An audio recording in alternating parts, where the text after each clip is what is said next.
right. Well, good morning, everyone. I'm going to go ahead and kick off our pre-commission agenda.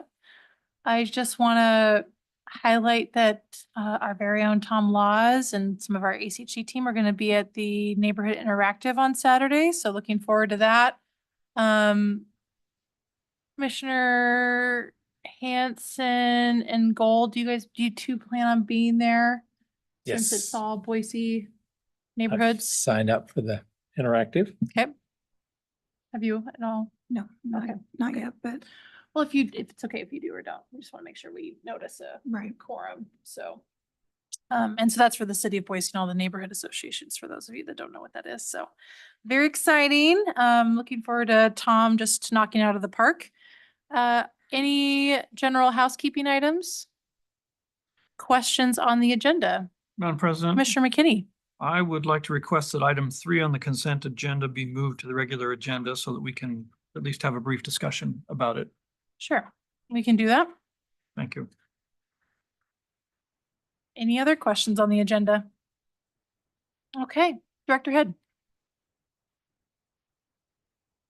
Madam President, Commission, it's a pleasure to be here today to present to you. We are quickly wrapping up this year. It's moving quickly. Next week is our last night meeting scheduled for this year. So it's the year is going quickly, but there's lots of good things to continue to report.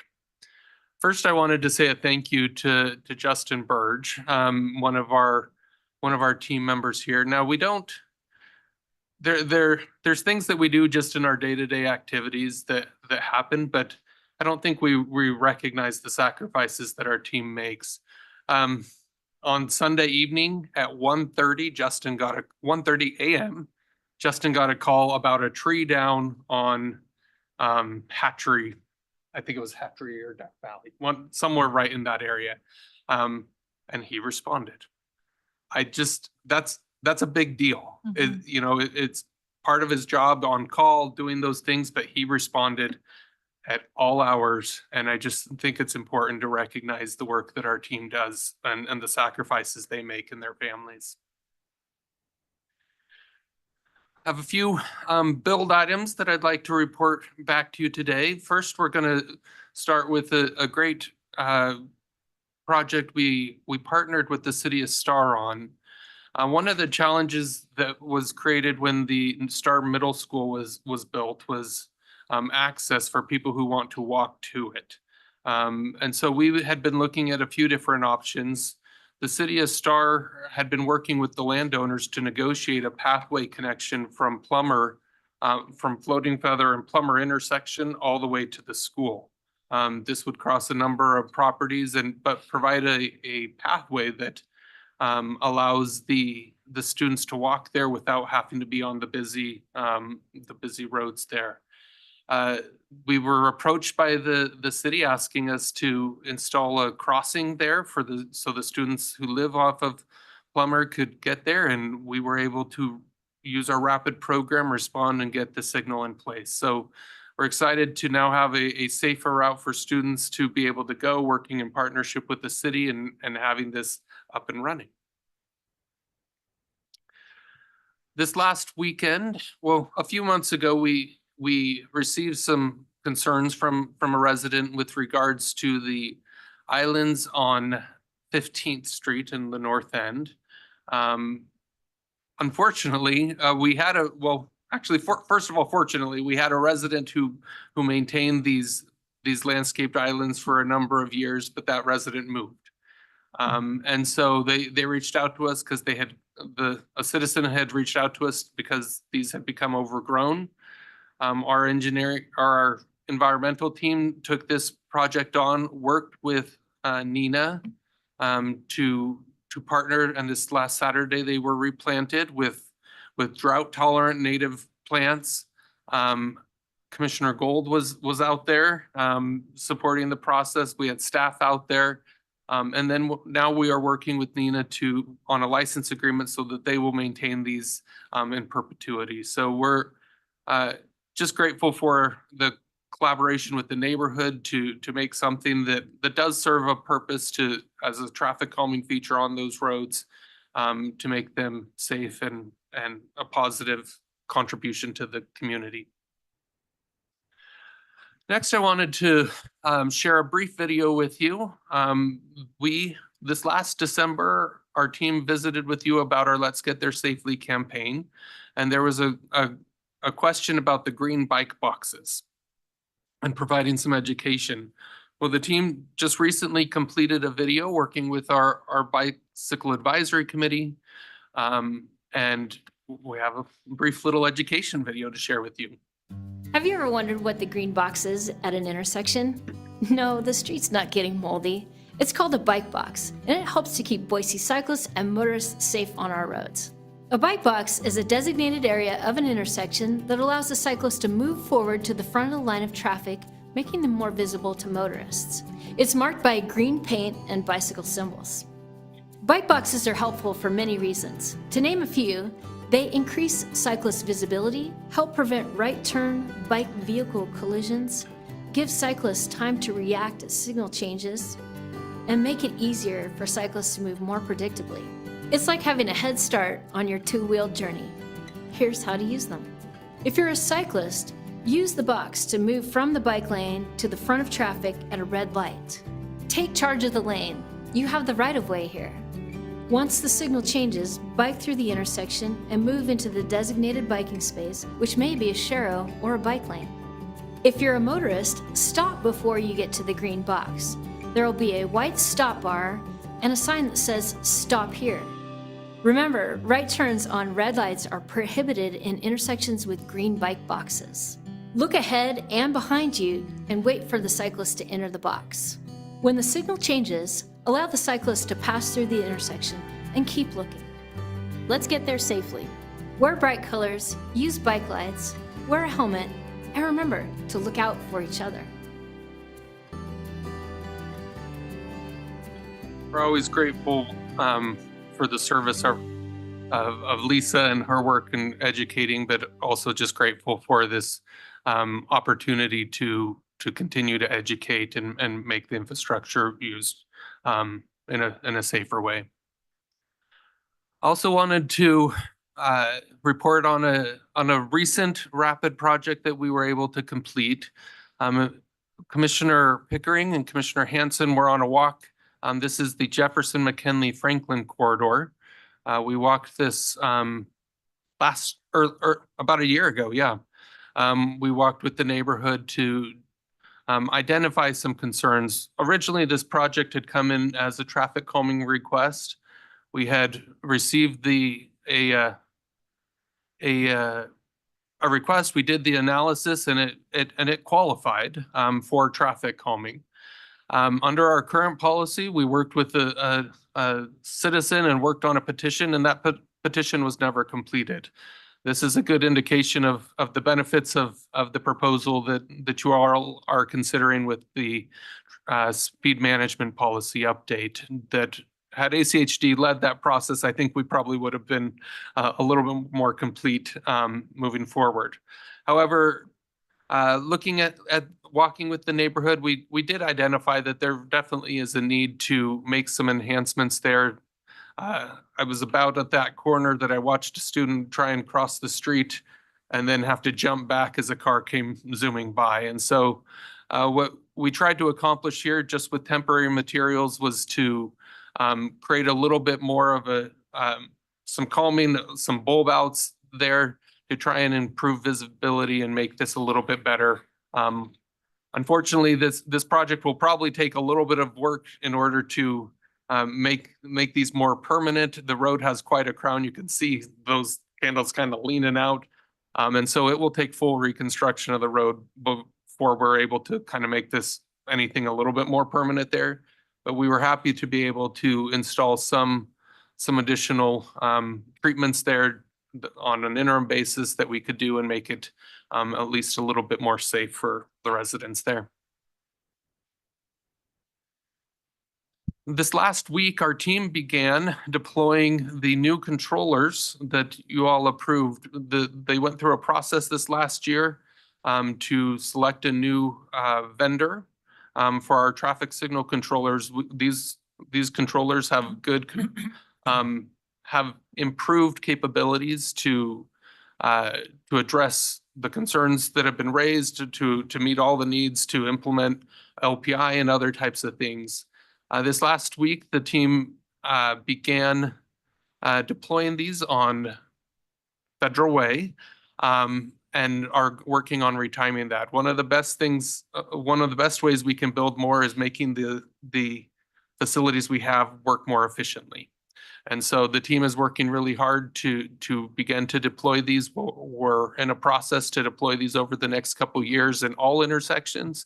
But in the process, we're able to look at retiming and making sure the signals are working well and efficiently. And then just wanted to note, this is the State and Pierce Park intersection.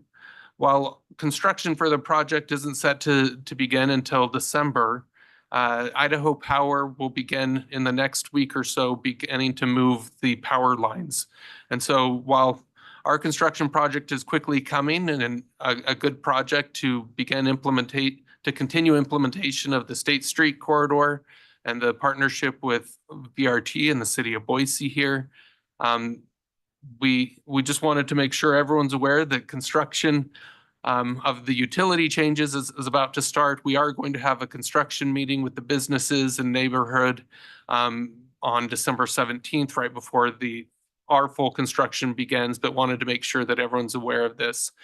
Another thing that we're working on with this is doing some proactive work on the adjacent corridors to do some traffic calming on the detour routes, similar to what we talked about with Lake Hazel and Eagle. We want to make sure that the adjacent roads that will be impacted while this construction is occurring, that they're that's anticipated, and we address that on the adjacent roads. As noted by President Pickering, we do have the Boise Neighborhood Interactive, where our team will be presenting this weekend. You can see the work sessions that are scheduled over the next couple weeks. We do have our quarterly all staff, which includes quarterly awards, coming up on the 29th. That'll be here in the Adams Broom Shed at 3 p.m. Highlighting a couple key things, we do have no commission meeting on the 30th, so you'll have a week's break there, and then we'll come together again on the 6th. Exciting, on November 7th, we're excited to have our next Neighborhood in the Know, where we invite the neighborhoods in. The topic of this one will be on winter maintenance, and so we can answer questions and make sure everyone's well informed on how we approach our winter maintenance program. With that, commissioners, I'll stand for any questions. Thanks, Director. Any questions? Great update. Thank All right, well, we'll be at ease until noon. Thank you.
Well, good afternoon, everyone. Welcome, everybody. I'm going to go ahead and call the meeting to order. It's now 12 o'clock.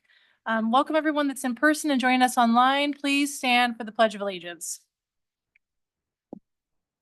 I pledge allegiance to the flag of the United States of America and to the republic for which it stands, one nation under God, indivisible, with liberty and justice for all.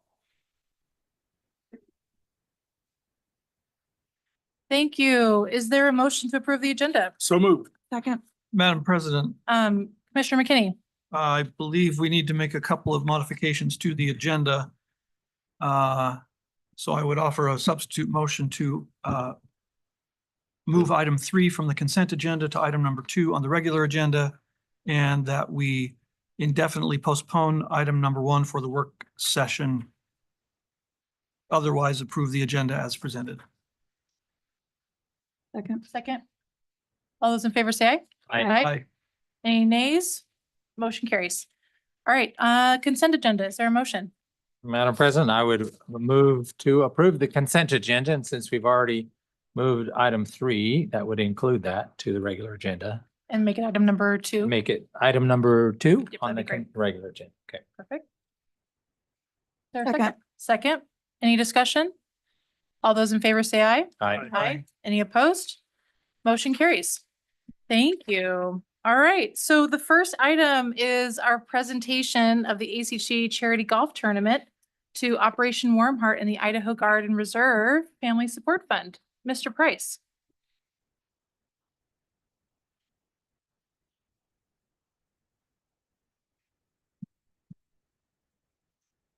Commissioners, Madam President, Commissioners, I'm so sorry. I'm just so excited. This happens once a year. It's been happening for 22 years. We're here today to make a check presentation to the Idaho Guard and Reserve Family Support Fund and Operation Warmheart. They were the beneficiaries for this year's, the 22nd annual golf charity that was held at Spurwing on September 14th. We had an amazing turnout. This is the first year where we were turning away sponsors. But don't worry, Mark, we'll be calling you next year for sure. It was an amazing event. We had great weather. The golf team, the people who participated in it were fantastic. We also raised $40,000 in the player auction, which is where we bring both the men's and women's golf teams from Boise State and auction off in pairs. It was an enormous success in that front. Boise State will be receiving half of that, and the other half of the $40,000 is included in today's presentation. But I got so excited, I forgot to mention that we have Major General Donald in the house, and I'd like to recognize him.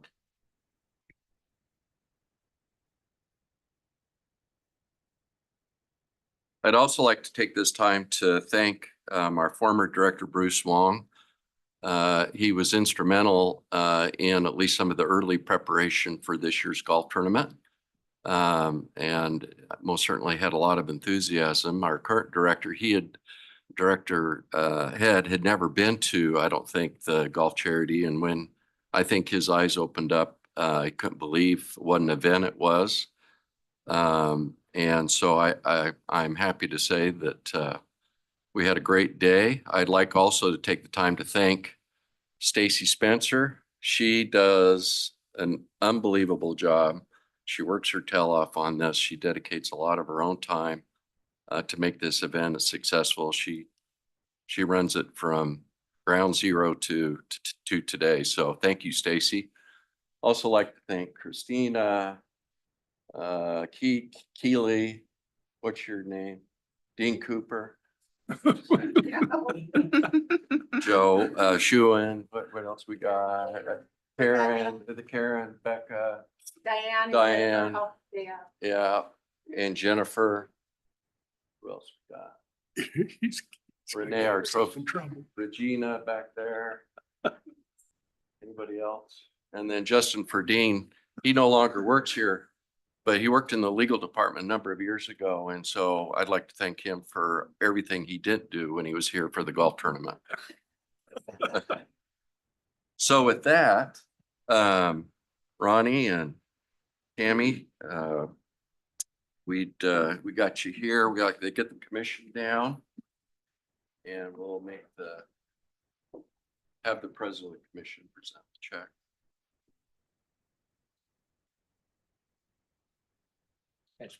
So for those that aren't aware of the Idaho of the golf tournament, the golf charity that we do every year, I think the most we've ever raised was around 240,000. But this year we had such an unbelievable turnout and interest in the event. We raised over, well, $310,000, which we'll be splitting in half for each charity. So half will go to the Idaho Guard and Reserve Family Support Fund in Operation Warmheart. So with that, Commissioner Pickering, would you get up here? Please. It's a big check, team. Did anybody want to take a picture? You can.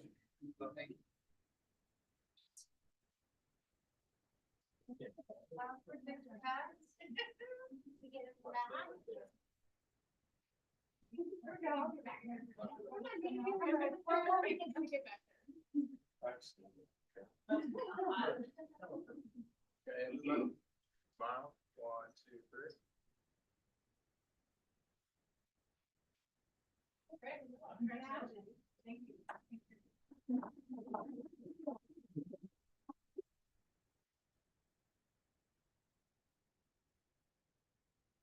And Stacy, you want to have, I don't know what it goes.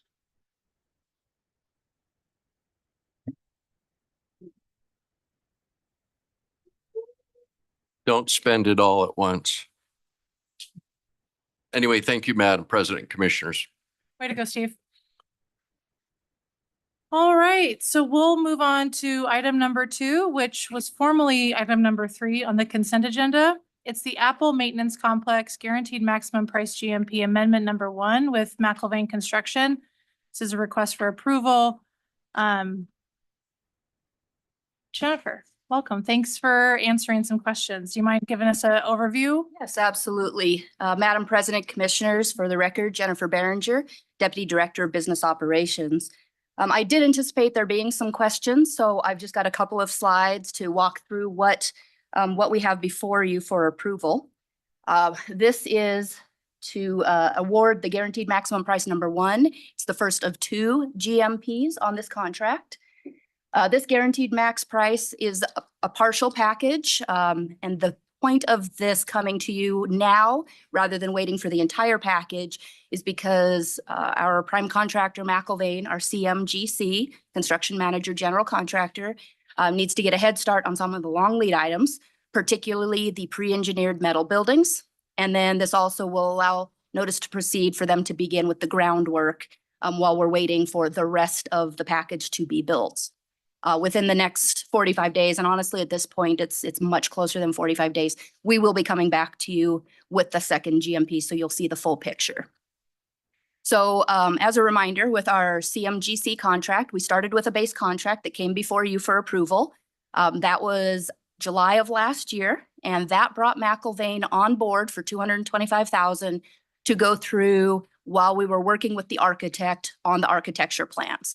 Now that the architecture plans are complete and in for city review, and we're to the point now where construction can begin, McAlvain has had their bid openings and they are confident on this GMP number 1, the part that we're putting together, and they are still finalizing some of the details for that second GMP. So this is an amendment to the original base contract, which was $225,000. This adds the $25,012,422 to that. And then there will be a second one coming before you in the next few weeks. Also, as a reminder, our budget that we have for the Apple Yard. So in FY23, we spent $466, and this also includes our architect, so that the bulk of that work is the architect in 23. In 24, we brought on McAlvain as well. The bulk of the architecture work did happen in this fiscal year. So we're at about 1.4 spent year to date. We're finalizing all those as the final bills come in these next last week and this week. And then 25 and 26, you can see our budget for those out years. So this revised contract does fit squarely within where we expected it to be for the budget so far. And that is all I have. I'll stand for your questions. Thanks, Jennifer. Commissioner McKinney? Yes, Jennifer, just, okay, so looking at these numbers here, then this 25 million, we're actually spending about 14 of it over the next fiscal year, and the remainder will be spent the following year. Is that correct? That's what we're budgeting for. As that final GMP comes in, we'll solidify the timeline for how that money is going to get spent with the way the seasons run. So the realistic schedule. Okay, So if we need to adjust, but that's the plan. of the next GMP number. The remaining part of that. So So just add the 14 and the 33 together. 1433 minus 25. Subtract That's- 25. That's what I would, Okay, their estimate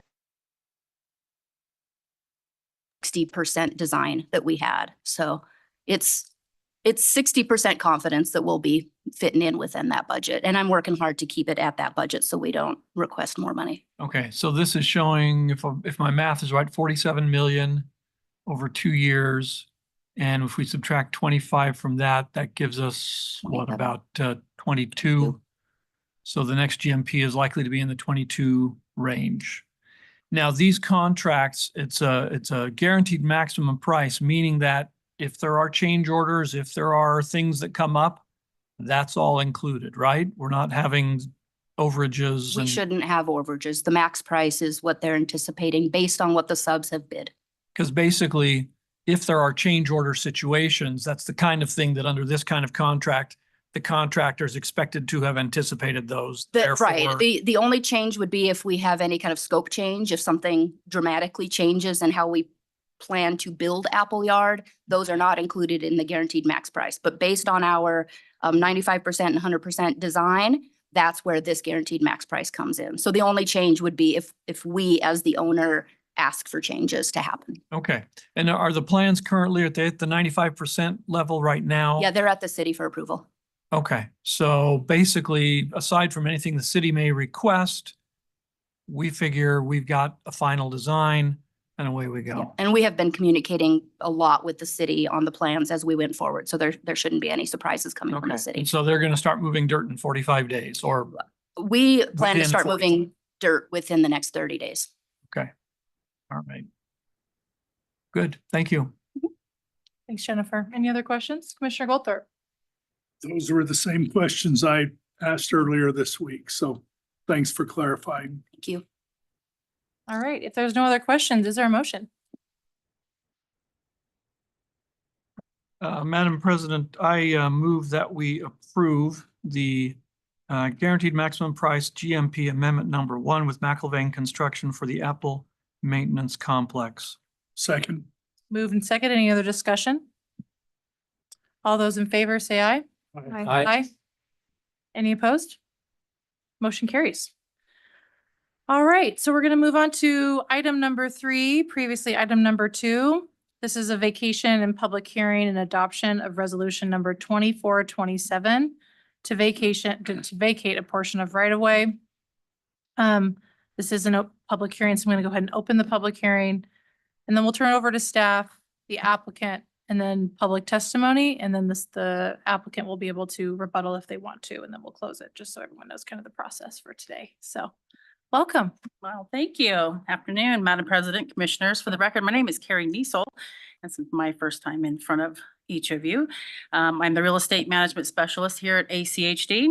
And this is a public hearing and a decision briefing presentation on the proposed right-of-way vacation located at West Alturas and 5th in Boise, Idaho.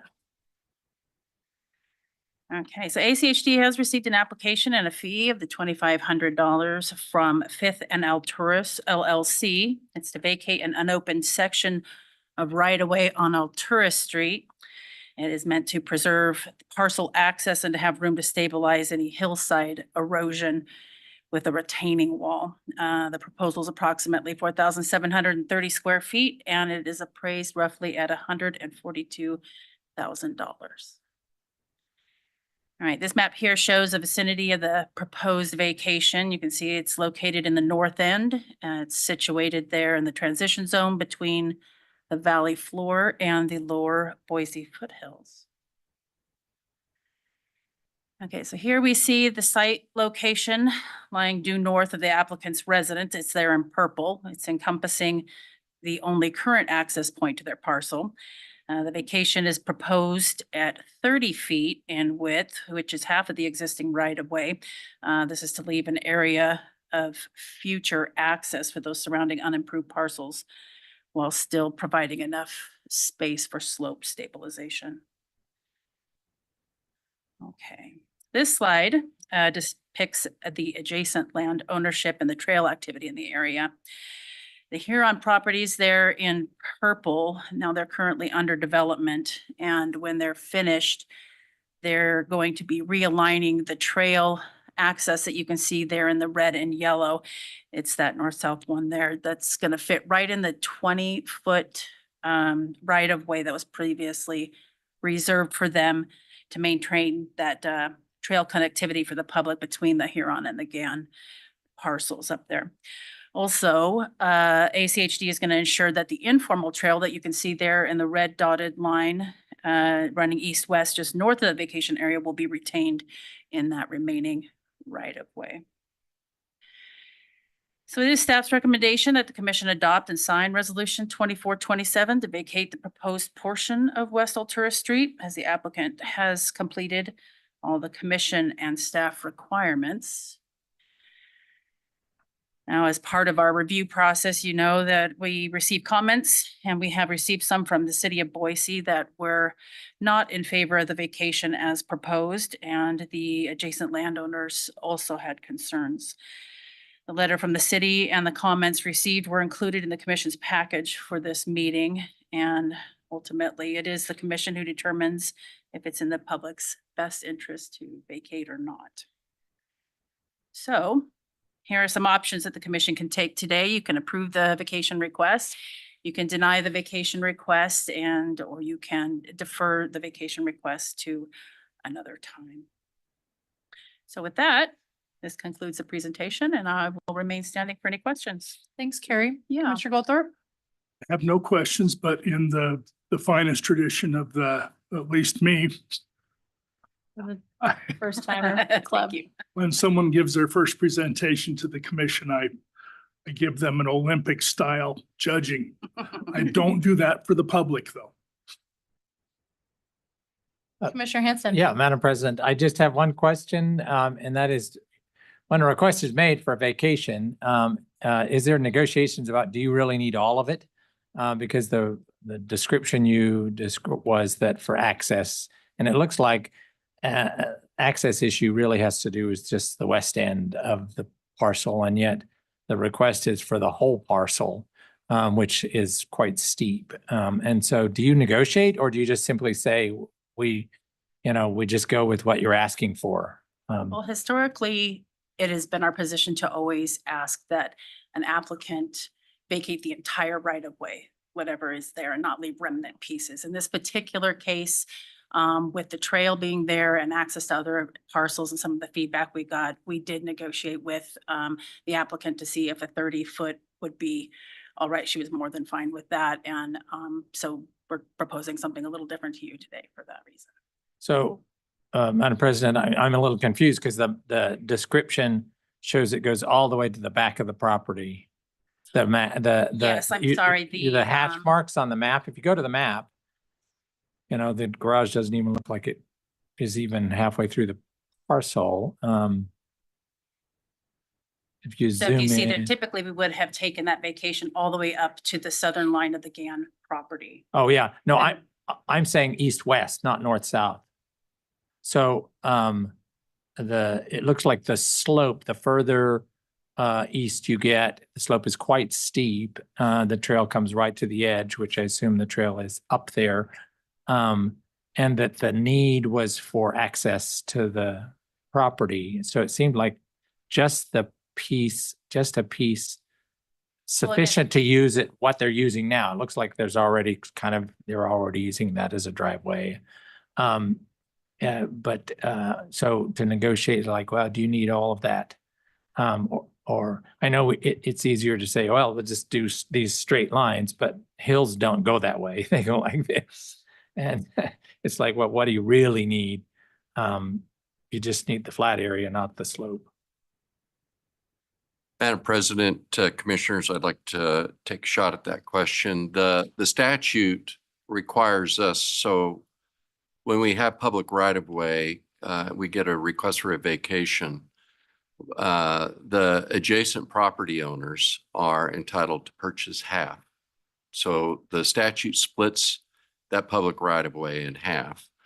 And the GANs most certainly could have applied for the other half, but Okay, I see. there was no interest in that, my understanding. And so there is no, and the reason is it's kind of administrative. The county, when they do tax rolls and assessments, they have it in terms of blocks. You can't just we'd have to get a whole new legal description and we'd have to go through that. So I've never, ever done just a partial vacation. It's either, and it's what the applicants requested is what they've applied for. So that's really the reason why we do it that way. I most certainly understand what you're trying to do. You're trying to, keep that pathway area open for the public to use. And it will continue to be whether you approve this vacation or not. Yeah, I guess that was my question. My understanding was like, why can't we do this when we purchase property? We do all kinds of very, specific, a couple feet here, a couple feet there. But in a vacation, it's kind of the reverse. Nope, we got it. It's sort of all or nothing of that half, which seems illogical that the portion that's really not needed doesn't need to be vacated. But anyway, you answered my question. We don't apply the same standard for a vacation that we apply for a purchase or a condemnation. Thanks. Carrie, I just want to confirm what Mr. Price said. So the plan is like this, if this vacation was to be approved, this would not impact that trail, correct? That would be correct. It would be our intention that upon vacation, if the applicant moves forward with any kind of slope stabilization, that we would make that a requirement of the vacation that you need to maintain Okay. and replace anything if it was disturbed during any kind of construction. Thanks, Carrie. Madam President. Commissioner Gold. Can you speak to the city of Boise's letter when it was originally the 60 feet they had, or the full amount that they had raised objections to it, and then as it was changed, modified to this smaller amount, it seems that they still have those objections. Can you speak to that a little bit? From the perspective I was told, they would prefer to have it less than the 30 feet that is being requested now by the applicant. Carrie, do you mind adjusting your Oh, microphone? I'm so sorry. Thank you. Yeah, they had it in my staff report. You can see there that they had a few objections, one being that it was the street frontage that was their concern for the remaining parcels. And there was the trail access and any of the existing utilities. Utilities would be reserved, of course, and then the trail access, we're going to make that a requirement for it to stay. But I believe that, again, their concern is the street frontage. The zoning out there is a R1C, which requires a 20-foot per parcel. And this is going to leave about a 30-foot area, which is still significantly enough for access. But I think that there was a concern with the fact that you could subdivide or you could move parcel lines. There is still 2 parcels there on the GAN with the assessor's office, not one. So they could probably speak a little better to that than I could, but that I believe is what she tried to convey to me. Thank you. Any other questions for Carrie? All right, I believe the applicant is here. Would you like to speak? Welcome.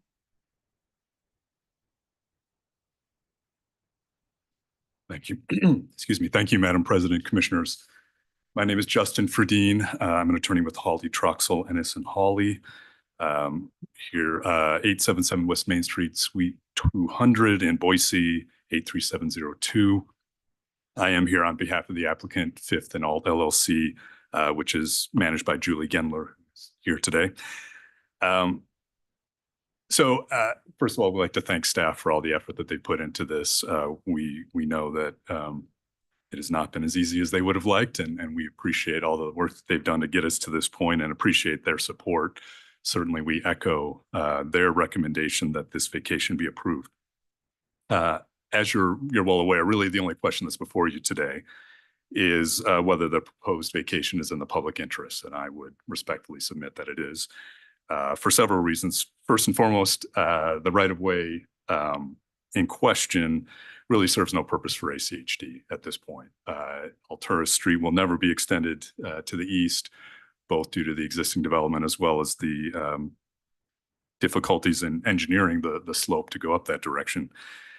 And even after the proposed vacation, all adjacent parcels would still have access to a public right-of-way, so you're not removing anyone's access. In exchange for what is essentially a valueless parcel for ACHD, ACHD would receive nearly $142,000, which it can put towards any number of good purposes. The other aspects that mitigate in favor of granting the vacation, first, as you already noted, there is a driveway that's currently located within the public right-of-way. I hasten to add that that was not the creation of the applicant. That existed well prior to the applicant's acquisition of the property. And in fact, the applicant only purchased the property after ensuring that the seller went through the proper channels with ACHD to get a license agreement for that driveway. But nonetheless, we're still left with the situation where you have a private driveway in the public right-of-way. Certainly, this would help clean up matters there if we remove that portion of the right-of-way and bring it into common ownership with the property that it serves.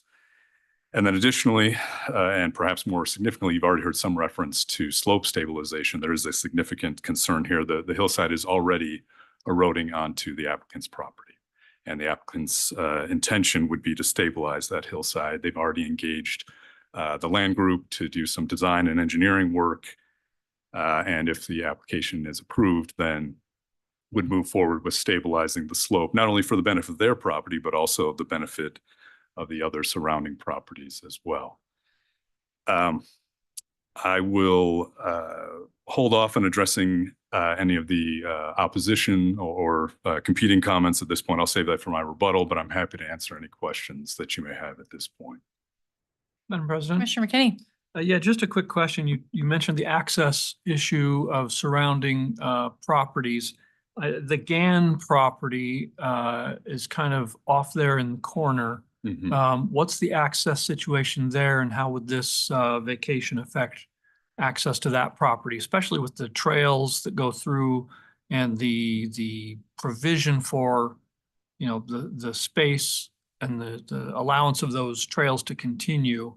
What's the access situation of the Gann property? So the Gann property would still have that 30 feet of right of way along Alturas Street, as well as the extension of Fifth North. In addition, I can show you, there was some concerns raised.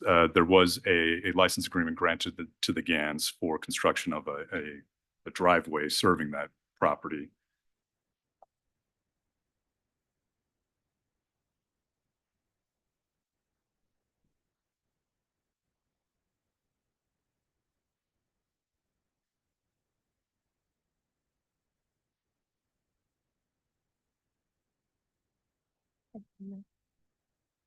Thank you.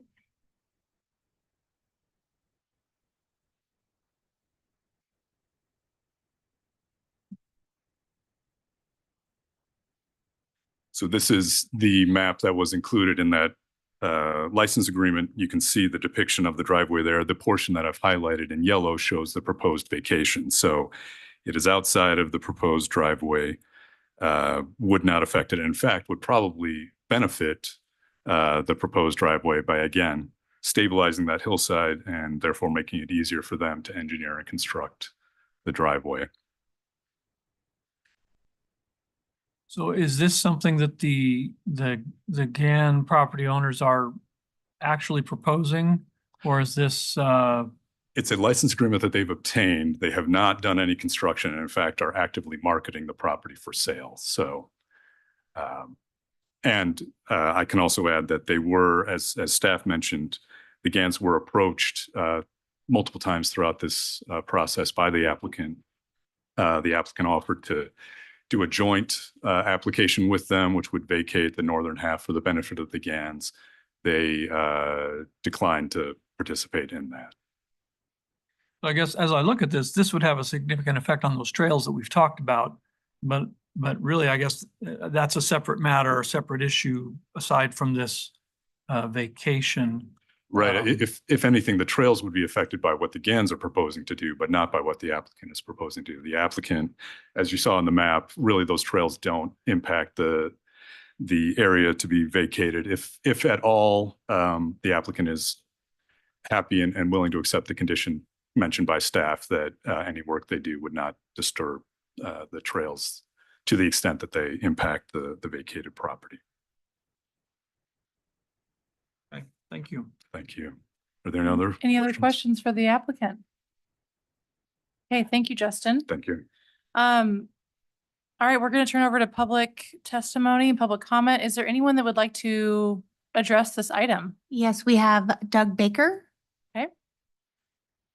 Welcome, Doug. Please state your name and address for the record, please, and you've got 3 minutes. Madam President and Commissioners, Doug Baker, I'm the owner of 351 Panorama Place, which on your original map that I don't have, I am positioned about 3 properties to the east.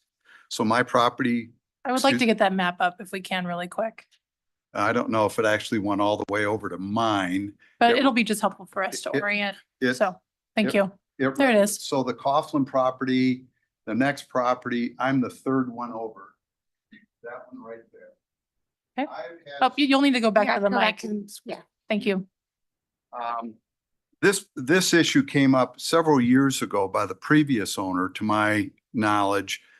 They ultimately chose not to pursue it because several of us got together and objected. I'm not sure if it got to this level, but they chose not to pursue it.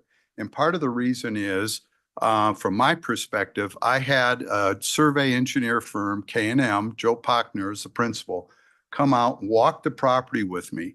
He assured me that if that road as it exists today, 60 feet, were left in place, we could potentially put upwards to 5 homes if the neighbors all agreed. And there is a significant impact financially to myself and my neighbors by granting that. There's been comments about 30 feet still remaining. Well, again, that 30 feet is almost straight up for 20 feet. And second of all, that's what's allowed to service one property. That would be GAN's. It doesn't allow for a road to be extended onto our properties. The other point I would like to make is that that trail is actually, that they're referring, is actually on private property. The red line might be on ACHD roadway, but the trail that connects into crosses all of our private property, which we have agreed to allow at this point in time. But if myself or anybody else ever objected to the people or this whole scenario of having people traverse our property, we could literally put a fence up there and that property would go away, or that trail would go away. The other point is there's approximately 3 buildable acres between our neighborhood that those 5 houses could be put on. There is virtually no other property within a half a mile of the Capitol that is contiguous that could allow that kind of construction.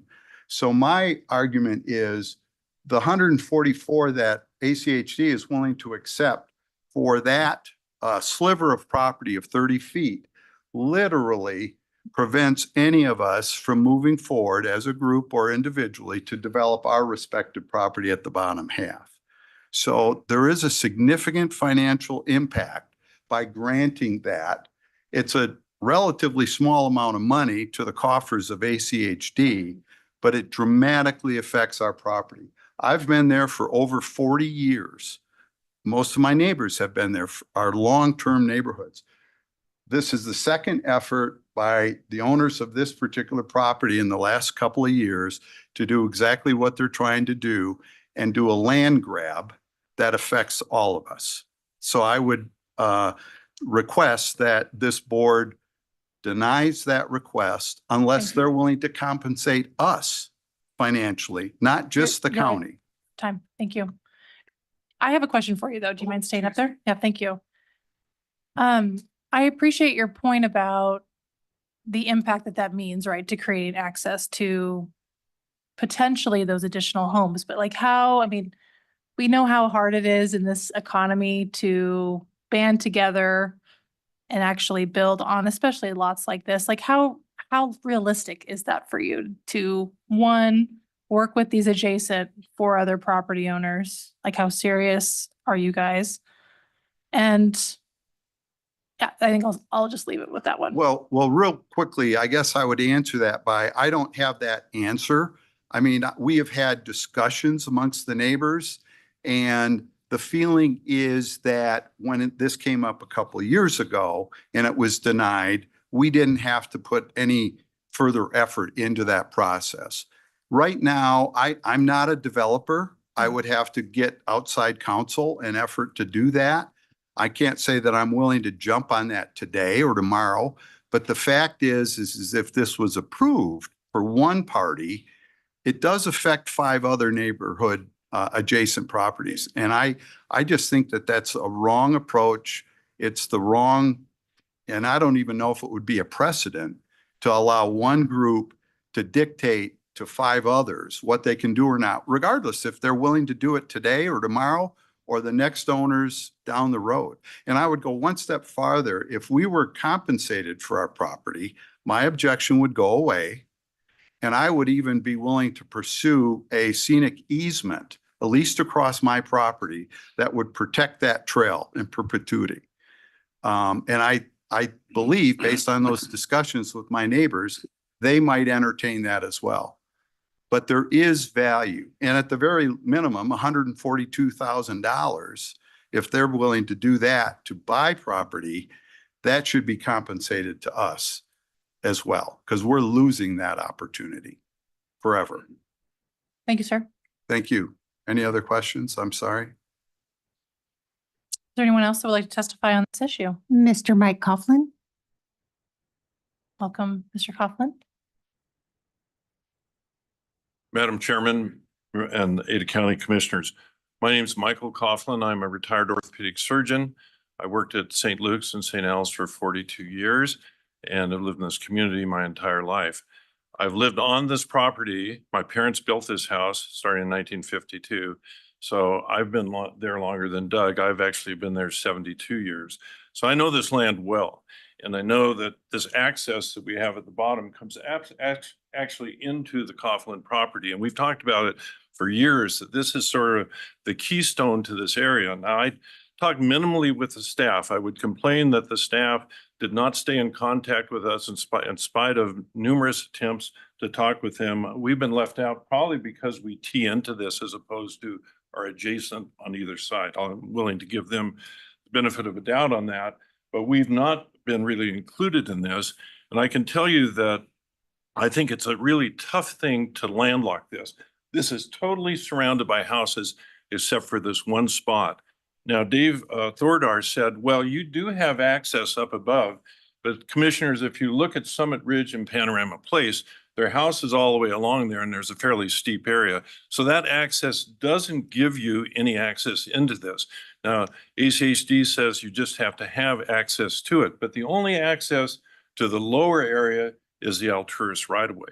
Now, if you cut that from 60 feet to 30 feet, my understanding is you can only have a couple of houses in that area. It becomes a driveway instead of a access road.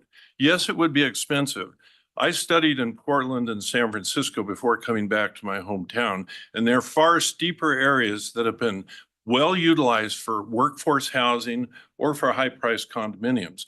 And I don't know what this would be in the future, but if you stand out the airport and look across, this is the one open spot so close to downtown that has so much potential in the future, not for right now, but by landlocking it, I think it really cuts off the future type of development. So in the public interest, I would make the case that the status quo is really the best thing to keep at this time. It costs ACHD nothing. The pittance of $144,000 versus the income to Boise and ACHD for user fees and for development fees and taxes would far support this. And wouldn't it be wonderful if you still had the trail and workforce housing or something in this area so close to downtown?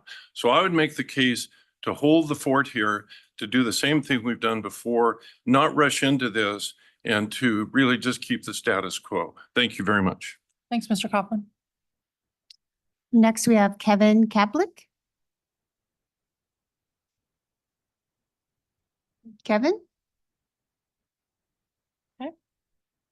Don't see him. All right, Mark Tate. Welcome, Mr. Tate. You know the drill.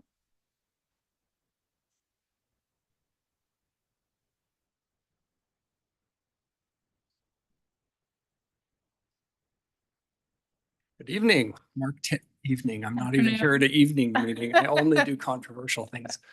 I'm here as a concerned resident, 1613 North 6th Street, live just down the street. You guys saw the property boundaries. I'm not here to be opposed to any sort of development. That would not look so good.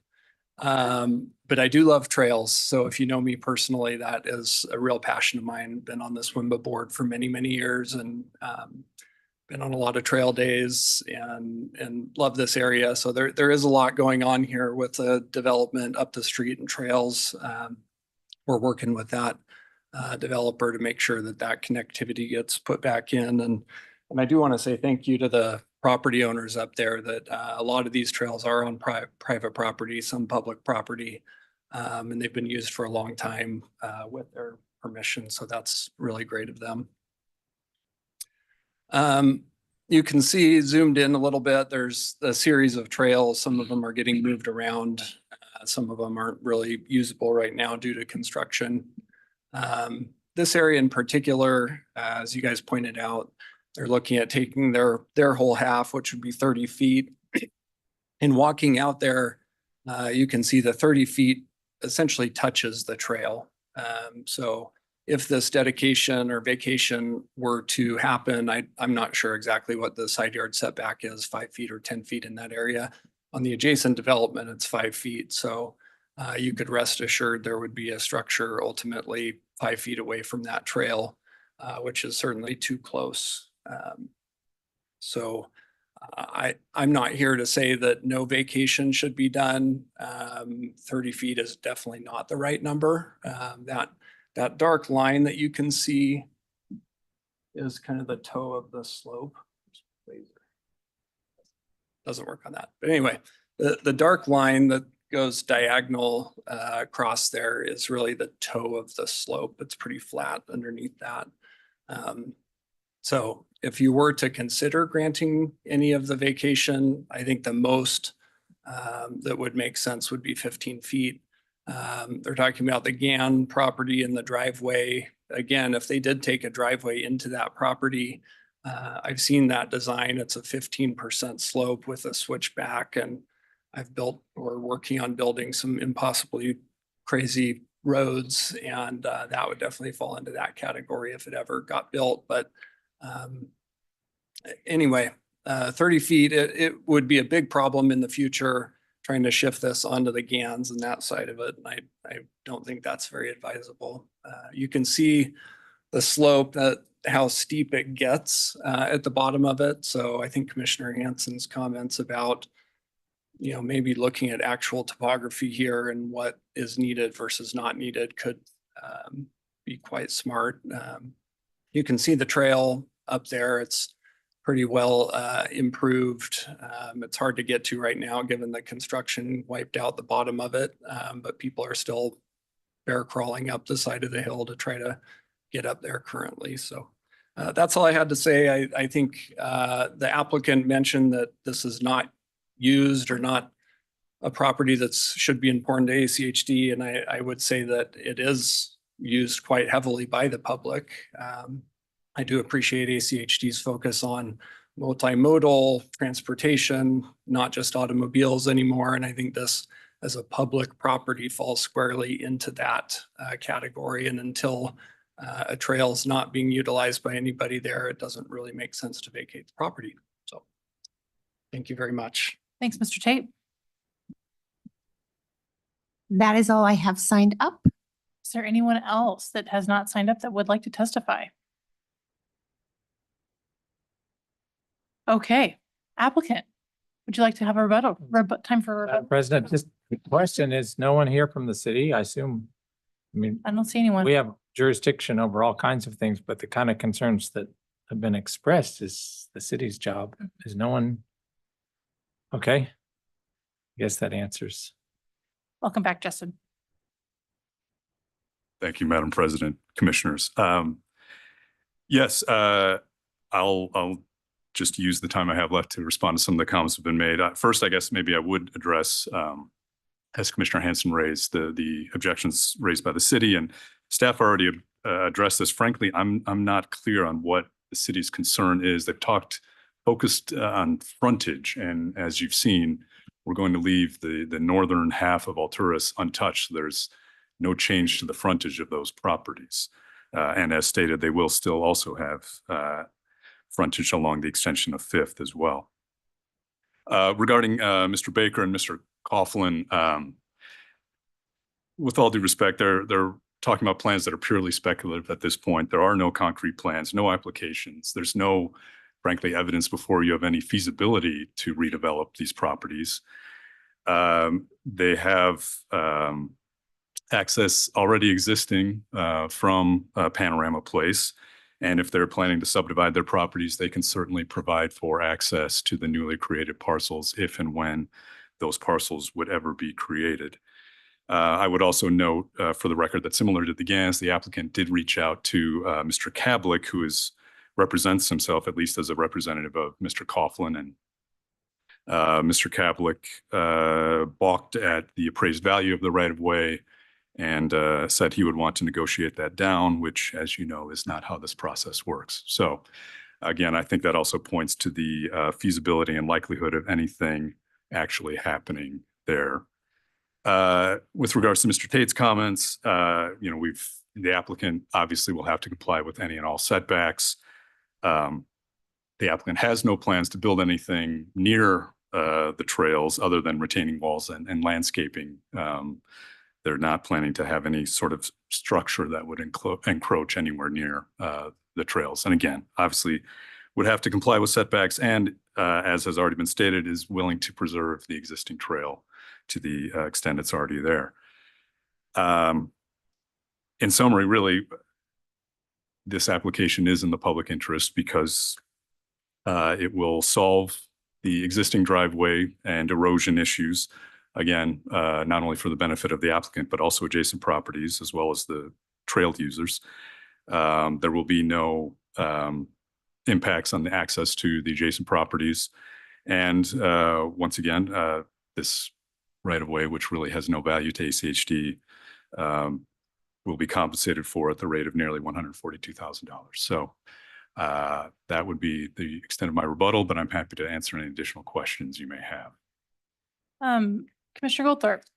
Yes, I appreciate your comments, Justin. I was just going to ask if any of the other properties had been previously entitled for anything, and you answered that question. Okay. So thank you. Commissioner McKinney.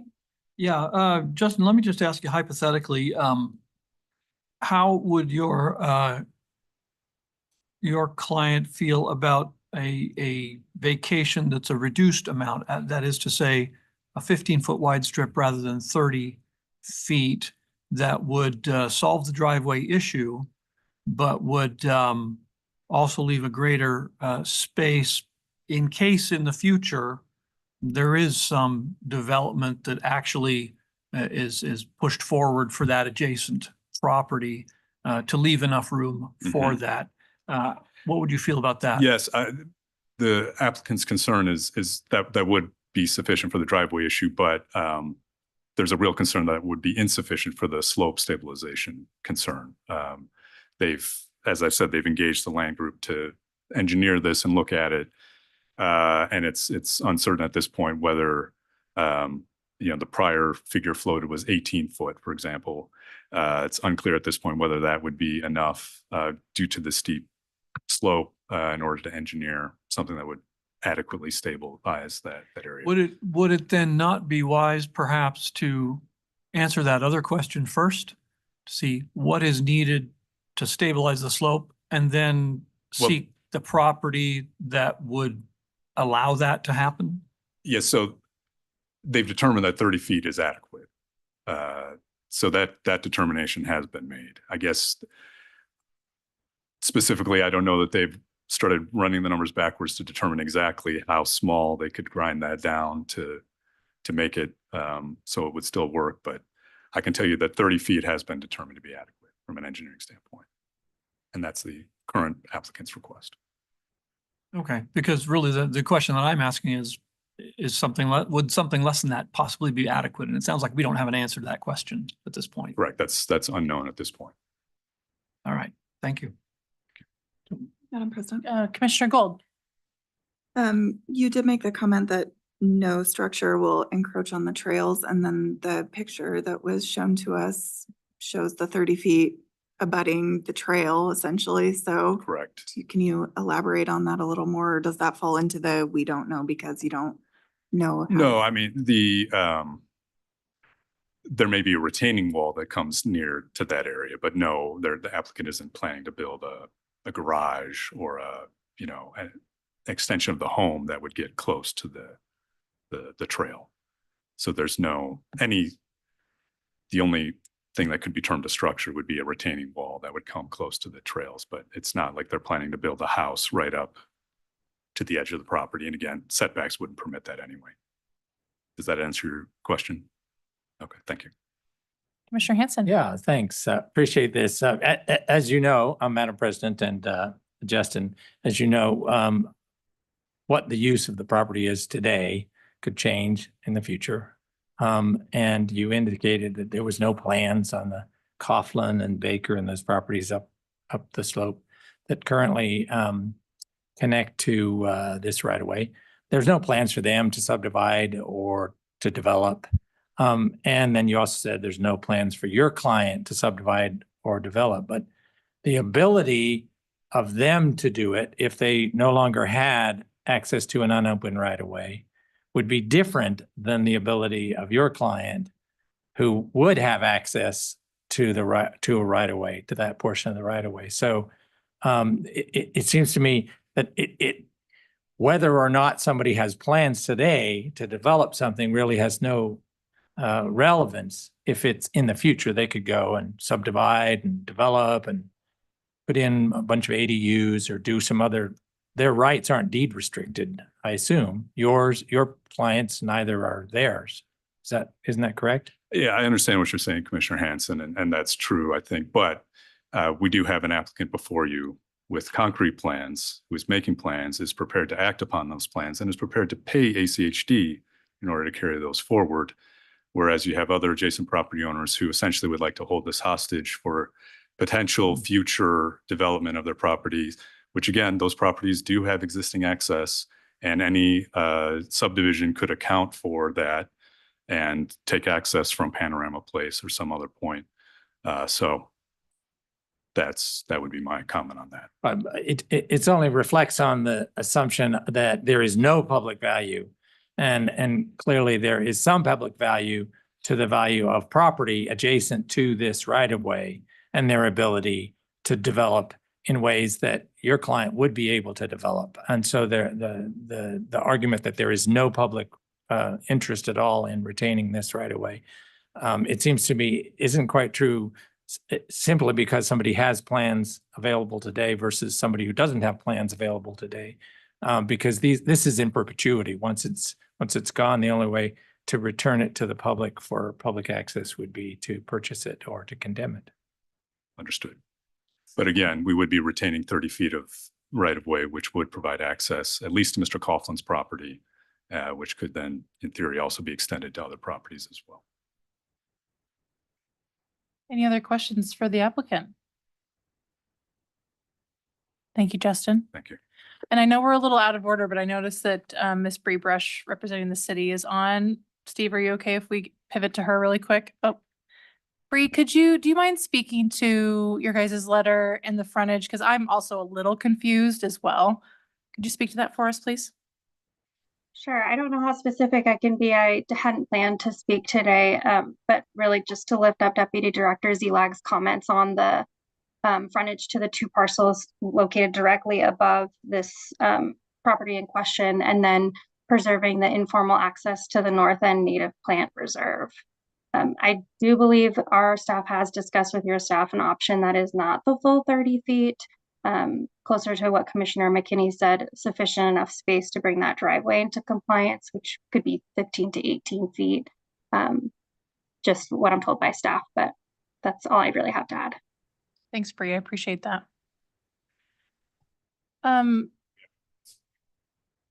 Steve, yep, go ahead, Justin. Thank you. Thank you, Madam President. Commissioners, just again, to clarify, there is no change in the frontage of these properties. They would retain frontage along Alturas Road, even under the proposed vacation. And as we've already discussed, any impacts to the trails, to the extent they extend onto the applicant's property, the applicant is willing to preserve existing trails. So I don't believe that there is really any items of concern here. Thanks, Justin. Thank you. I have a question for staff. Justin, Mr. Price, is that all right if I can pivot to staff really quick? I'm not quite sure yet. Hold on. Before we close the public hearing, can I ask staff a question, or do you want me to do that after I close it? Okay. Carrie, do you mind coming up really quick? So, and if this isn't the right staff member to answer this, that's what I'm kind of wondering too, kind of Commissioner McKinney's point, Commissioner Hansen's point about the width of the vacation request. So just want to confirm, there's currently 60 feet of right of way. Yes. They're requesting 30. What realistically, like, again, there's no plans in place for those other properties to be developed. But say they were, would they need 40 feet? Hypothetically, Justin? What is the narrowest that this type of road could accommodate? Well, I know that the city of Boise said that they would be willing to take, they would prefer them to have like 18, like down to 18, and that they would take what was. Madam President, members of the commission, I think what you're asking is a hypothetical development scenario for the Coughlin and other properties potentially. I think the access to the GAN property is less in question. I think the larger question is the access to the other properties. There are various different development scenarios that could occur. Typical ACHD right-of-way for a public road is 50 feet. Now, whether the applicants in the future hypothetically would choose to extend a public road or not, I think is in question.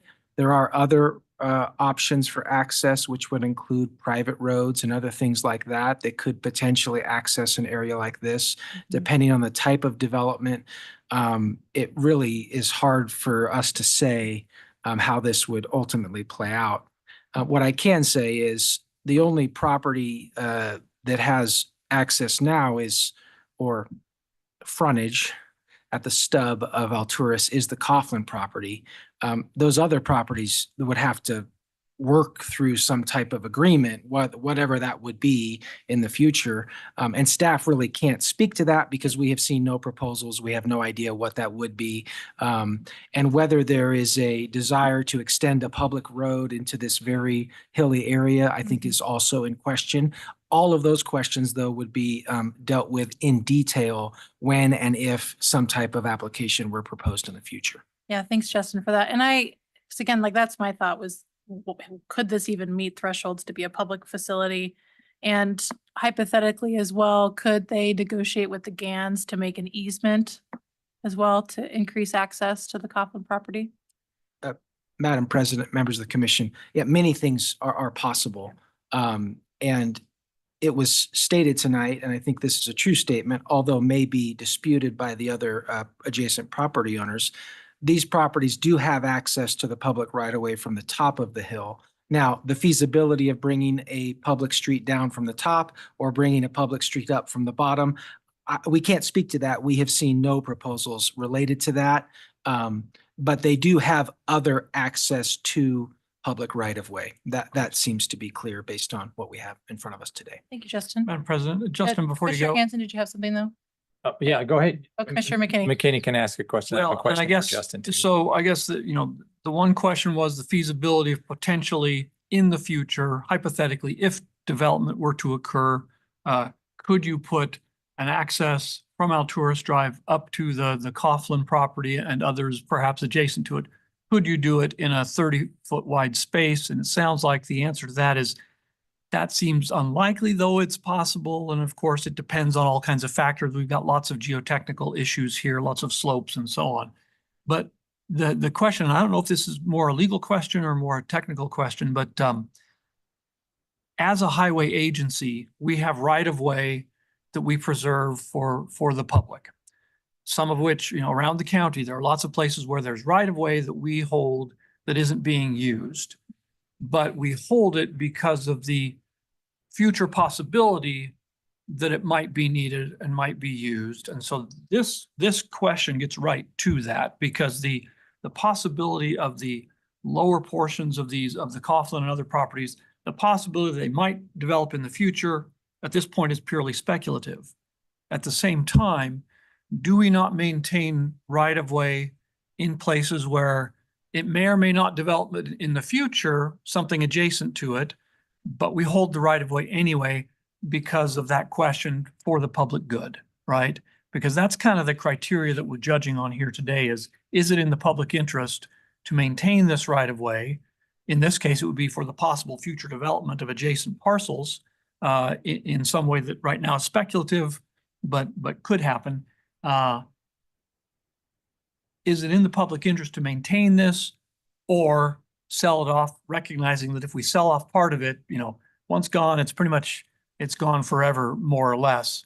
So this is a matter of, judgment and prudence as far as what's going to happen in the future. And that's why I say, I don't know if this is a question for you or for Mr. Price, but we hold right-of-way for possible development in the future. Isn't that essentially what's being requested here by those who are opposing the vacation? And I imagine Steve will weigh in here. And I can confirm, yes, Commissioner, that we do have areas within the right-of-way all over our county that are currently not fully improved to ACHD standards that at some point in the future may be improved through the development process. I think it's interesting, though, in this specific situation, you have an example of exactly the same situation on 5th Street to the north, which at some point in the past, the ACHD Commission determined that they would vacate portions of that right-of-way to those property owners. And so I think you hit it on the head with it's a judgment call, and I'll let Steve step in and speak to that if you'd like to. Thank you, Madam President, Commissioners. Commissioner McKinney, the how we end up getting additional right-of-way is usually through a big development project, and they have stub streets. And I think what you're looking at is a stub street that was part of this development plan. The ACHD doesn't hold on to unmaintained and dedicated rights of way for future development potential. We do it for connectivity. And don't forget, it's the developer's responsibility to provide access to their property if they want to develop it. They're not guaranteed a right that the public will have a public right of way there. Whether it's in the public's best interest that we allow this in case we have future development in there, that's your call. But the question is, I think that's before you is, will this serve any long-term benefit for the road users of Ada County? That's the public's best interest, is that will the public be using this?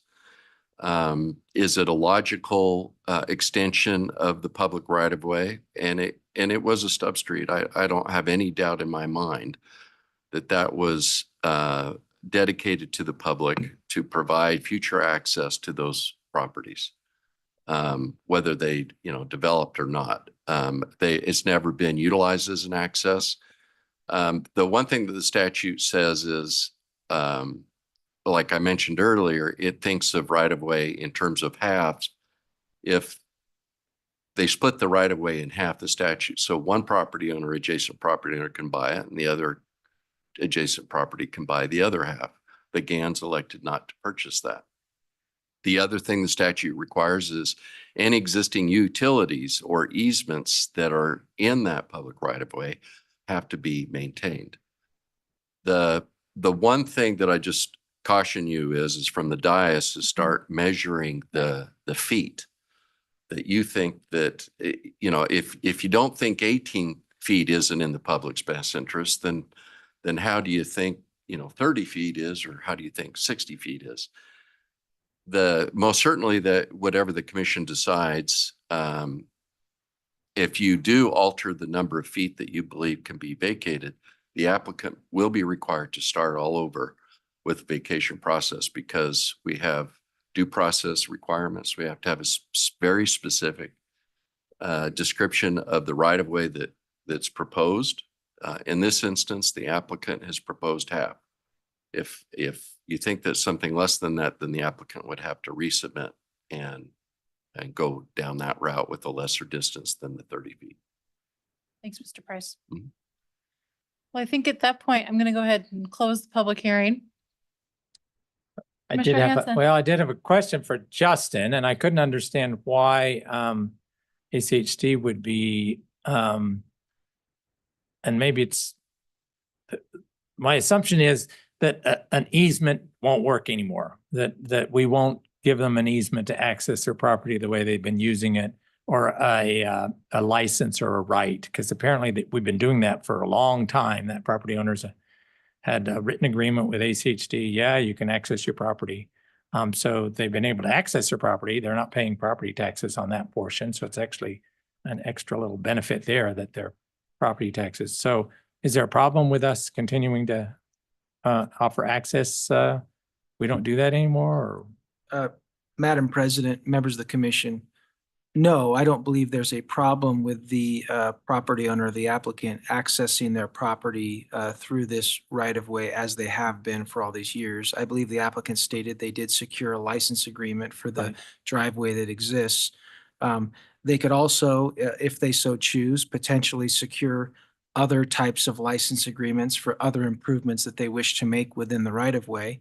I think the applicants, I won't speak to this one, and if they so choose, they could respond, but applicants typically are reluctant to make a lot of improvements within the right-of-way under license agreement due to the fact that our license agreements are revocable, and those rights are not permanent. So the license agreement is sunsets, or how does that work? We can revoke it at any time?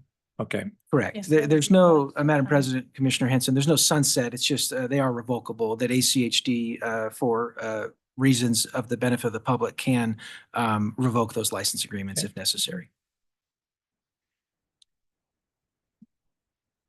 Any other questions? Okay.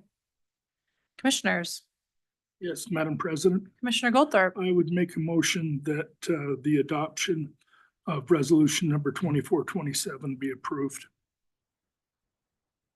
I'll second that. discussion? Madam President, Commissioner McKinney? I appreciate the comments that have been made from all the parties here, and in my mind, I've kind of gone both ways on this. And I think the most important thing that struck me really is that the concern about the effect of this vacation on the potential for future development of some adjacent properties at this point is speculative. And I think it's always dangerous when we make decisions based upon something that's purely speculative. Furthermore, that possibility would not be precluded if this vacation is granted. So for those reasons, I'm inclined to agree and go forward with the vacation. So I think it makes sense to do it for lots of reasons that have been presented here. Commissioner Hanson? Madam President, yeah, I can't support the motion. I think this is not right for discussion. We're talking about adjacent property owners that have potential access rights through a public right of way. I don't believe, and I've seen this in the past, where there's assumptions made about what sort of current plans are. When you vacate public property, a public right of way, and it becomes fee simple ownership, and they can subdivide and they can go to the city and do all kinds of things that the city will allow them to do. But there's no public right of way. This is again another issue where the entity that has the right of way is different from the entity that regulates the development of land, and it's unique in this state. So the city should have been here. And it's frustrating that the city has issues and it's just not ripe. They haven't discussed this. And for us to make a decision that is permanent. Once this is vacated, ceases to become right away, public property, then it has significant consequences on adjacent property owners and on the city's plans, which may be, in the formative stage on trail access, securing easements for trails and so forth. But that's not our job. We don't do trails in the foothills. The city does that. So, but 52 years ago, this right of way was shifted from being city right of way to being ACHD right of way. And that decision-making process has been split. So it's not right for discussion. The other flaw, of course, is that we're stuck with whatever the request is. That triangular portion, even though the argument is we only need access for the property, we'll build some retaining wall, but we're going to get the whole thing. So they would have a right to develop and do whatever they want on that piece of land. Accepting, some retaining walls or utilities or whatever, but it's their property, their private property, and they have a lot of private property rights that they would be gaining by that. And so we're just not in that position. I don't think we're in a position at this point to make a determination that a vacation is in the public interest. And it's exceedingly frustrating that we're being asked this and the city is absent in this process. There needs to be some negotiations. And my preference is that this should go to be deferred if amongst the parties there's a negotiation. I know the city's been involved with trail access above it with the other property owners. And then they come back if there's a portion that makes sense. But right now, this is premature. And I could not support a motion to turn over the public right of way to private property owner at this point. Commissioner Hanson? Madam President. Commissioner Gold?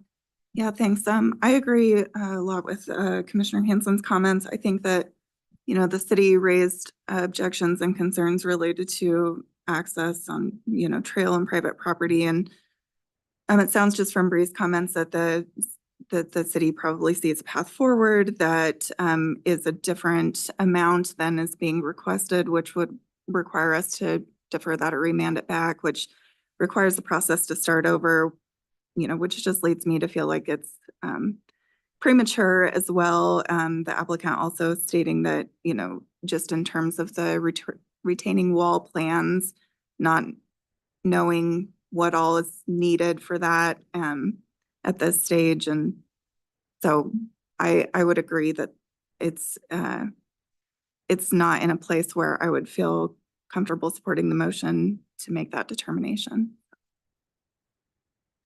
Well, I think this is a really interesting request. And as you can see by the dynamic differences of opinions amongst the commissioners today.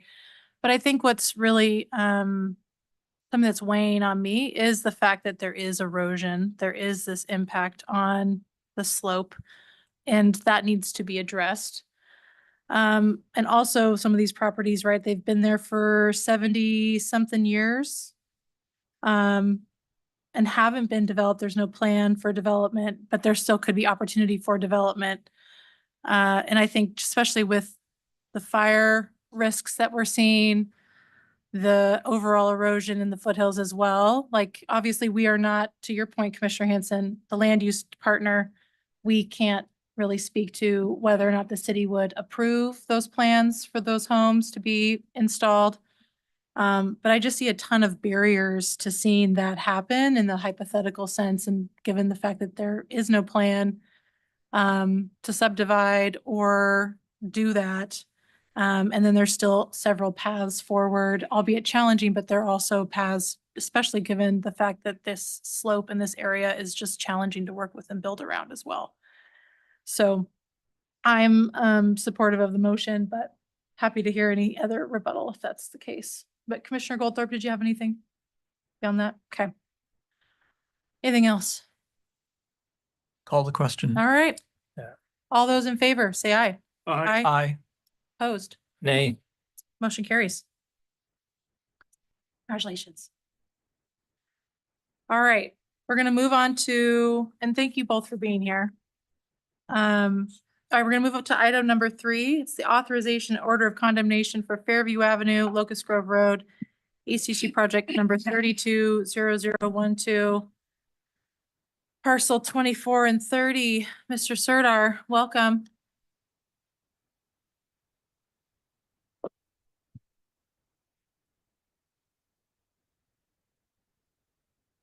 Thank you, Madam President, Commissioners. For the record, David Sirdar, right-of-way supervisor for ACHD. As stated, this is a public hearing and condemnation briefing for a property on Fairview Avenue and Locust Grove project. These two parcels are referred to as the Fred Meyer property because it's where the Fred Meyer sits. Thanks, David. I'm just making sure I'm gonna open the public hearing. Okay, Thanks for sorry. that. Do I need to re-say it? I think we're good. Okay. This project is part of ACHD's adopted 2025 to 2029 integrated 5-year work plan. This parcel is one of 4 of the final 4 parcels of the 2-year acquisition process. We do expect another condemnation coming forward in the next month. Once right-of-way is completed on this project, it would become a shelf-ready project. This property is located on the north side of Fairview Avenue and on the east side of Locust Grove. And you can see the Fred Meyer kind of in the back there. As can be seen, there are multiple acquisitions on these 2 parcels. The acquisition on Fairview is for a right turn lane. 6 accesses to the site will be improved as part of reconstruction. As can be seen on the property size before the acquisition is just over 17 acres. The fee requirement is 0.228 of an acre. The permanent easement is 0.174 of an acre, and the temporary construction easements are 0.113 of an acre. ACHD originally mailed this offers back in 2023. Through time, the owner raised concerns about a left out onto Fairview Avenue at Avis Lane. which is currently, Avis Lane is a private road. The owner requested a full traffic signal at Avis Lane, which ACHD staff has reviewed multiple times and does not support. The request for a signal is separate from the needed right-of-way and the negotiations. Therefore, it is staff recommendation that the commission declare the acquisition area as necessary for the project as a right-of-way and for public use, authorize staff to proceed with the condemnation action, execute an order of condemnation for the acquisition area. I will remain standing for any questions. Thank you, Mr. Serdar.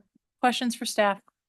Commissioner McKinney? Madam President, Dave, just a couple of questions. I'm wondering if we can go back to that aerial photo that showed the various right-of-way and parcels and so on. Sure. That one? Yeah, there we go. Now, so it looks like there are still two small parcels kind of in between, or is it three that aren't covered by this acquisition?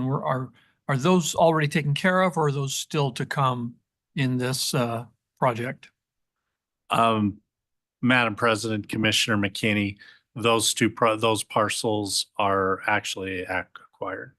Okay, so those are already taken care of. Okay. Then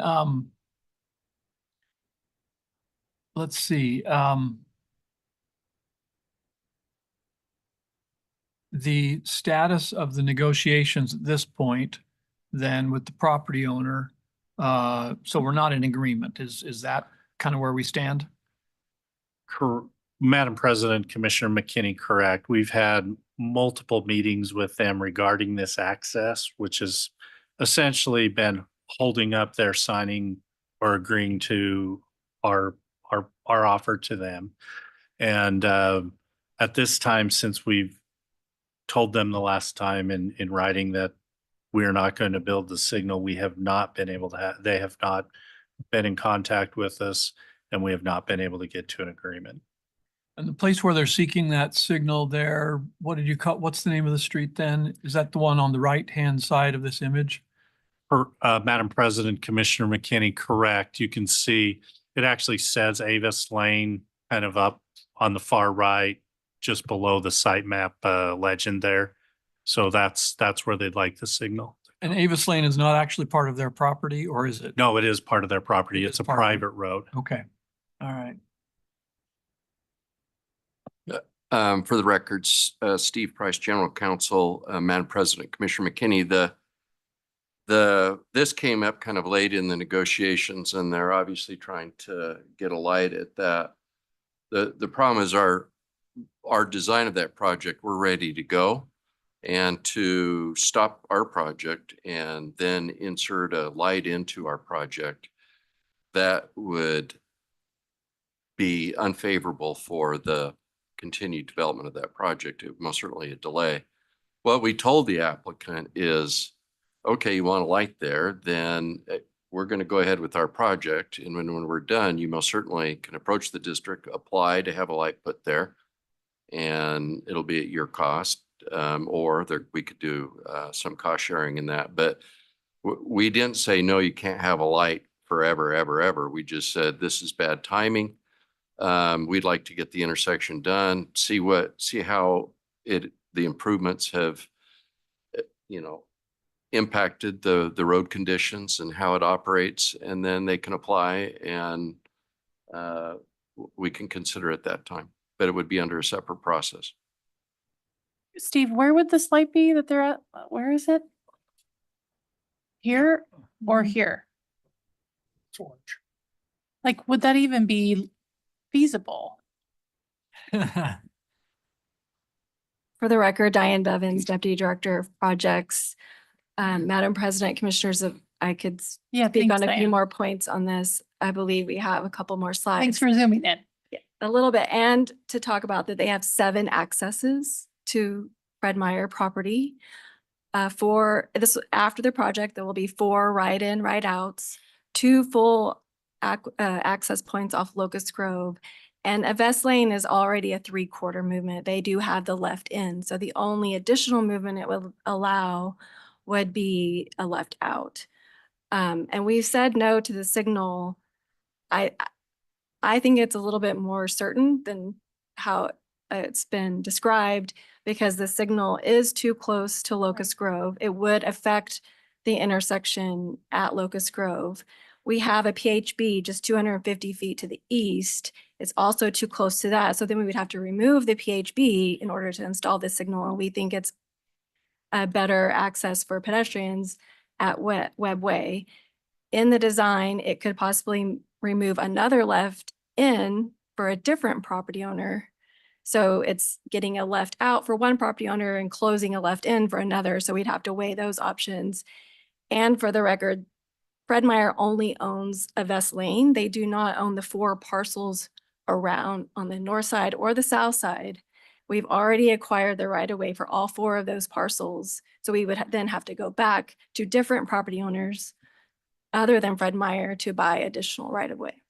Diane, are they using that for like their semis to do deliveries? Is that what they're looking? Or are they just going on loop? Madam President, I assume that is a Vest Lane and around to Loop. It connects all the way to Locust Grove and around to Fairview. So they're not backing out of a vest. They're making a loop. Madam President, no, they would not be backing out at all. Okay. Right, and it's a full access from Loop, the same road Okay. at Locust Grove. Got it. Thank you. Commissioner Hanson. Yeah, Diane, while you're up, remind me the basis for widening Fairview to 7 lanes at this point. Madam President, Commissioner Hanson, that is in the CIP and the master street map Right, but why? based on Fairview being a mobility arterial and the traffic analysis. And the traffic analysis says what?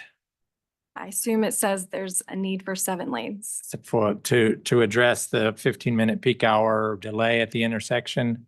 Madam President, Commissioner Hanson, I don't have specific details At of the- that right now. In 2050 or I got 2 messages too. Dave said that this is to have a project in the future. So we have the right of way, but we'll, it's shovel ready in the future. But then there was also the statement that we need to build these signals now. So is there something being built now and others that is just to do in the future? Is Madam it 2 President, separate? Commissioner Hanson, It's all one project. it's all isn't it? one project. This intersection is including the roadway to the east to Eagle Road. Right now, in the most current adopted integrated 5-year work plan, the construction was moved out to FY 29. Okay.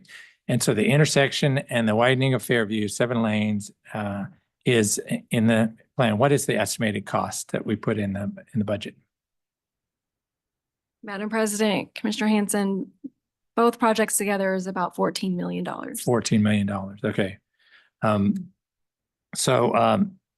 Well, anyway, currently it doesn't function or it won't function or something. It's really about that peak hour movement on Fairview. Madam President, Commissioner Hanson, again, it's a project that's been approved by you through budgets, integrated 5-year work plans, master street map, CIP, and Okay. that's why we're doing the project. No, I get that. Yeah. The issue is a legal standard. We are condemning private property. And so people who give us private property is one thing. We have to make a finding of public necessity. And I'm trying to figure out what that public necessity is. If it's for a peak hour prediction in 2050 is a justification for taking someone's private property and the implications of that. Thank you. Any other questions for staff? Okay, is the property owner present and would like to speak on this issue? I do not have anybody signed up, nor anybody saying All online. right. Anyone want to testify on this issue? Okay, I'm going to go ahead and close the public hearing. Commissioners, Yes. Commissioner Goldthorpe, Madam President, I would move that we approve the authorization and order of condemnation for the Fairview Avenue and Locust Grove Road project number 320012, parcel 24 and 30. Second. Moved and seconded, discussion. All those in favor say aye. Aye. All those opposed? Nay. Motion carries. All right, so we don't have a third item, public communications.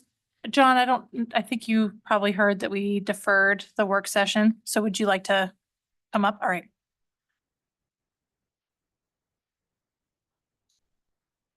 Thanks for being here. Madam President, Commissioners, I'm John Crowley. I live at 328 North Hillview in Boise. I am the lead of the Transportation Committee of the East End Neighborhood Association. Stacy has some slides for me here. How long you had that spot now, John? It's a good question. Next slide, please.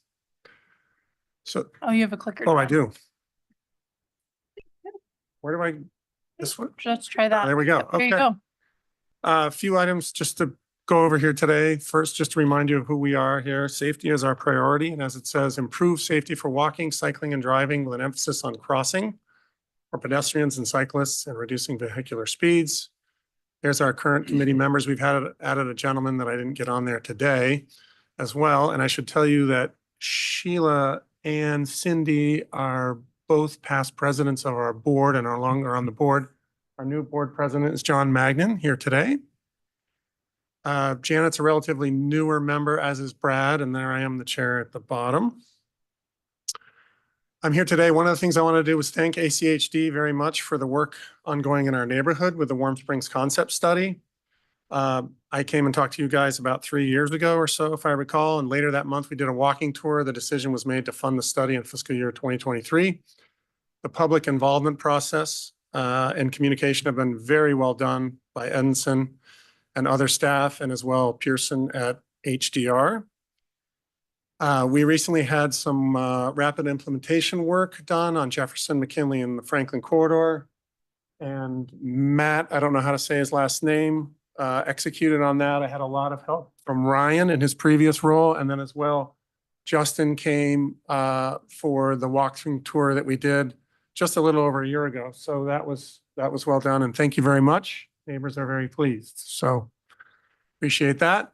And then Seth is here, I believe, and he went through a multi-year process with our neighborhood on the cost and design, and I feel at times he probably wanted to strangle some of us or some of the neighbors, but in any case, we got that done. And now I want to move on to Walnut. So this, we don't have to read all this. It's a little bit of an eye chart, but basically this really encapsulates the kind of emails that I occasionally get. So this was forwarded to me by Sheila, past president of the INA board. You can see her name up top. The person there, Sean, I haven't talked about yet. He's the president of WISTA, which is the Warm Springs Historic District. So this person, her name, gosh, I'm blanking on it at the moment. Betty. She sent this and said, basically, get me up the hill. And what she's referring to is that northbound on Walnut, as you approach Warm Springs, there's a slight little hill as you go past the Kristen Armstrong Park. For years, verbally, I've heard neighbors tell me like, hey, we got to address that. And someone before I joined the Transportation Committee in 2021 said, yeah, we've talked to ACHD and nothing was ever formally done. But the idea is we could widen the way the lanes are painted there. And I'll just show you right here. So this is, what is this? 40 yards probably to the stop sign, 120 feet, something like that. So there's a vehicle turning left southbound on a Walnut from Warm Springs. I went out and measured this. The right side here is 138 inches, right? So 6 inches short of 12 feet, 11 and a half feet. On the right side, it was 214 inches. So we're talking about 7 more feet of room on the left than on the right. And then over here, here's down at the full block. Just to the right here is Lewis Street. This is the uphill. And so what she's saying, right, if you're some kind of fast world-class cyclist and you're flying up this hill, probably no problem with vehicles, but most people are not that. And so what she's saying is if you're on a bicycle heading up this hill the right side, and I imagine what she's referring to is particularly from 4 to 6 p.m., there's many vehicles waiting back from this stop sign.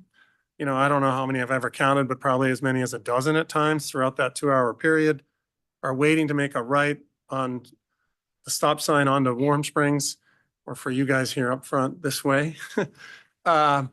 There's a sign there that tells people right turn only. I find that, contractors, people not new to the neighborhood, new Idahoans, right, without their Idaho plates, they all want to make a left here during that time. It really causes some issues. In any case, you're going to hear more about this, I believe, from Edson at some point in a work session talking about the concept study. So the idea would be here, we paint, and I can talk to the neighbors here on the left side. There's 3 driveways about giving up some parking. I've never seen vehicles parked in this area on the left side coming downhill. And then here's just a map, a greater sort of version of what I'm talking about. The first photo was between where the street or ST is on Walnut, and then that intersection with Warm Springs, maybe halfway, that's where the hill sort of ends. And then the second photo was down below where Lewis goes to the right, just above the ST on Walnut. As well with Walnut, there are some speed humps or bumps, I'm not sure what the technical term is, that I do think do a pretty good job of slowing vehicles in the area. 2 or 3 of the 4 total are right where the word Walnut Street is. But there is a crossing of a spur of the green belt that comes from the right or from the east that goes right where that W is, crossing Walnut, and goes into that sort of open space that looks brown there, right? It's probably dried out. This is probably a July photo, right? There's no watering done in that area, but you can see a little path perhaps through there that goes over and joins with the sidewalk at Park Center or Park Boulevard, whatever that is, that big arcing area. In there is a speed bump to the north, probably where the A or the L is in Walnut, but there's no speed bump down where the S is on the other side. So I find that speed bumps that are down next to the Armstrong Park, someone goes over that and they speed right up as they get to where kids and bicycles and pedestrians are crossing Walnut. So that, along with, there are lots of Parks and Rec events going on in the Armstrong Park and that open field you see, small 5, 6, 7-year-old soccer, that sort of thing. Vehicles parked on both sides of the street there. There's more room. I would think some sort of a look at this would be helpful. One thing I was thinking about last night, I was on my mountain bike and I thought about Christian Armstrong and the park and the future of fitness or health in our country. I don't want to make a political statement or kind of go out of my lane here, but I just thought, having been injured many times on my bicycle and ski racing and recovering from those, and I came to a conclusion at one point in my life, the light bulb went on 10 years ago. Inactivity is the enemy of your health, right? So my wife works in healthcare. They're all saying it, right? Inactivity is the new smoking. I don't know how many of you are old enough to remember. I can remember a little bit way back in the early 70s when smoking was still advertised on television and then magazines, and that all went away. The FDA in the 60s finally said, get rid of smoking. Doctors, I'm not so sure around here, or, in less active parts of the country, they're prescribing activity. So I think addressing something like this Greenbelt Spur and activity in general is a great idea. So here I am, three requests from our committee would be a rapid implementation project of some kind on Walnut, maybe perhaps something similar to what was done on McKinley. Something if it's going to be more permanent, and that's decided for someone else to decide perhaps, but into the integrated 5-year work plan. And then in the short term here, adding this to the Warm Springs concept study. So I know I've chattered on there, but any thoughts? John, thank you for this presentation. Did you also kind of like the point around the paint and the lane configurations? Mhm. It seems to me, and I'm really familiar with Walnut. It seems to me like it almost should be the opposite, right? It should be, is Correct. that what you were trying to lead with? Yeah, right. That it should be wider on the uphill to make right. more space Yeah. versus narrower on it, or make it even, right? Or at least True. analyze that. Is that Yeah, is that yeah. correct? I mean, I don't know what the regulations are on an actual painted bike lane width, Sure. right? But if that's not available with the widths here, moving it over, Yeah. right? Okay, Great. Commissioner Hanson? Thanks. No, I appreciate you coming. I think there's kind of this standard that if you do have an uphill slope and you can't fit bike lanes on both of them, you put the bike lane on the uphill side and then you sharrow downhill. And Right. I remember when the new road, it's not new now, it's like 20 some years old, of Windsong going up to Warm Springs Mesa. that was the case, and the bike lane coming up the hill is a designated bike lane, and that the risk, I've cycled on this too, the risk is that if you take the lane on the right there, cars will pass you, even though it says it's double yellow, because they got the room. There's typically not many cars parked on the other side, but that you do have to sort of go through a process of eliminating parking on the other side if you're going to move it over and make that lane narrower and put a designated bike lane. Yeah, so I appreciate you bringing these suggestions. I sound great. I'm sure staff is paying. Thanks, John. One last thing, since Commissioner Goldthorpe mentioned the Olympics earlier. Kristen Armstrong, right? Three-time gold medalist from Boise, fastest bike rider in the world 3 times. Probably, I don't know if another Idahoan will win gold medals or even 3 of them, but it could be centuries. So just wanted to say that. Boop. All right. Hey, John. Oh, he's been here Oh, before. boy. Yeah. Wow. I'll tell my Okay. wife. Thanks. Excited. Thanks, John. Thank you. Is there anyone else that would like to address the commission at this time? All right, meeting is adjourned.